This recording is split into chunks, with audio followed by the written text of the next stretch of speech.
এই মুহূর্তে ইরানে ইসরায়েল আর যুক্তরাষ্ট্রকে থামতে বললেন রুশ প্রেসিডেন্ট ভ্লাদিমির পুতিন। 28 ফেব্রুয়ারি ইরানে হামলা শুরুর পর ইসরায়েলের উদ্দেশ্যে রাশিয়া জানিয়েছে অবিলম্বে তা বন্ধ করা হোক।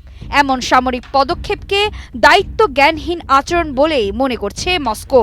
এর ফলে মধ্যপ্রাচ্য পরিস্থিতি আরও জটিল হওয়ার আশঙ্কা তৈরি হয়েছে বলে মনে করছে রাশিয়া। দেশটি কূটনৈতিক স্তরে সমাধানের আহ্বান জানিয়েছে।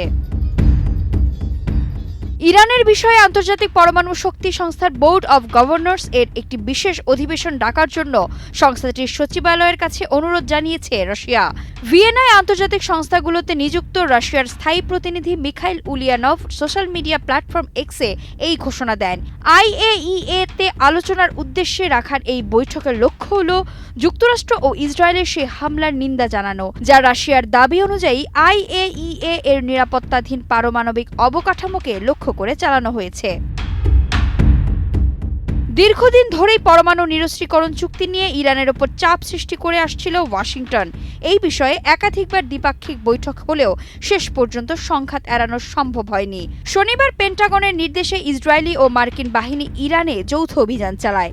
মার্কিন প্রেসিডেন্ট ডোনাল্ড ট্রাম্পের দাবি, ইরান যাতে পরমাণু অস্ত্র তৈরি করতে না পারে তা নিশ্চিত করতেই এই প্রতিরোধমূলক হামলা চালানো হয়েছে। রাশিয়ার পাশাপাশি ইউরোপের বেশ কিছু দেশও এই সামরিক অভিযানের যৌক্তিকতা নিয়ে প্রশ্ন তুলেছে। বেলজিয়ামের পররাষ্ট্র মন্ত্রণালয় জানিয়েছে, সরকারের ভুলের জন্য সাধারণ মানুষের ভোগান্তি হওয়া উচিত নয়। আলোচনার মাধ্যমে কোনো সমাধানে পৌঁছাতে না পারাকে দুর্ভাগ্যজনক বলছে তারা।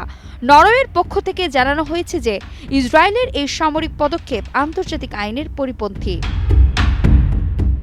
সার্বিকভাবে এমন যুদ্ধ পরিস্থিতি বিশ্বজুড়ে গভীর উদ্বেগের সৃষ্টি করেছে। অবিলম্বে যুদ্ধবিরতি কার্যকর না হলে তা বিশ্ব শান্তির জন্য বড় হুমকি হয়ে দাঁড়াতে পারে বলে মনে করছেন বিশেষজ্ঞরা। পরিস্থিতি সেদিকেই গড়াচ্ছে। মার্কিন ইসরায়েল যৌথ অভিযানের পরপরই পাল্টা ব্যবস্থা নিতে শুরু করেছে তেহরান। মধ্যপ্রাচ্যের বিভিন্ন দেশে থাকা মার্কিন সামরিক ঘাঁটিগুলোকে লক্ষ্য করে হামলা চালাচ্ছে ইরানের বিপ্লবী রক্ষী বাহিনী।